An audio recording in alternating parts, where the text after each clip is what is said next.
Good evening, sir. Sir, I have got two questions for this evening. First one is, what is Sharia? Because we follow the Quran, the holy book, lifestyle, everything depends upon. But what is Sharia? Because yesterday I saw in BBC, punishments are given to the criminals based on what is written in the Sharia. So I want to know what is it. That is my first question. The second question is, usually in Hinduism and all, we have got the meditation practice by which when we even chant the slokas, we concentrate on something, at least the light. But when you chant your shlokas, the verses, how do you concentrate on the verses and get into or speak to God? This is my second question, sir. Sister has two questions. The first question, she wants to know, what is Sharia? She heard on the television that according to Sharia. And second question is that what do you concentrate on when we chant something, we concentrate on light, what do you concentrate on? As far as the first question concerns, what is Sharia? Sharia, it is a legal system based on the Quran and the Sahih Hadith.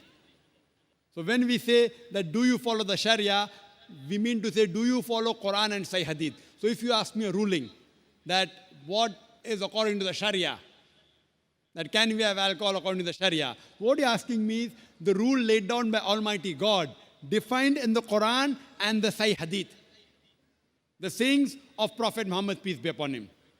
So if you say, what is the ruling according to the Sharia? So I say, okay, that can you have alcohol? So I said, the Sharia says alcohol is prohibited. I may give a reference. Surah Ma'idah, chapter number 5, verse number 90. So Sharia means following the legal system of Islam based on the Quran and the authentic sayings of Prophet Muhammad, peace be upon him. As far as the second question is concerned, that when we chant something, we concentrate on something like the light. What do we concentrate on? When we pray to Allah subhanahu wa ta'ala. What do is we communicate with Almighty God directly. Prayer is a hotline to God, hotline to God directly. And here, what we do is we concentrate on the meaning. We don't concentrate on an image. Because we don't believe that Almighty God has an image. The moment you do that, you're belittling God. Now imagine when you're saying that to concentrate on God, you're making an idol of Almighty God, you are belittling God and limiting God to that idol. If suppose the idol falls, the idol breaks. Imagine, God cannot help himself if you consider the idol to be God. So we cannot belittle God. We cannot abuse God. That's the reason when we pray to him directly and we concentrate on the meaning. That's the reason in a salah, we normally say salah in Arabic, and I say that the best way to concentrate on salah is to understand the meaning and concentrate on the meaning. And then we follow our prayer when we say pray. In English, to pray means to ask for help, to beseech. In Arabic, salah does not merely means to pray. Salah, besides asking for help, we are also thanking Allah subhanahu wa ta'ala, thanking Almighty God, and simultaneously getting guidance from Almighty God in our salah. For example, after Surah Fatiha, the Imam, the leader, in the salah he recites Surah Fatiha.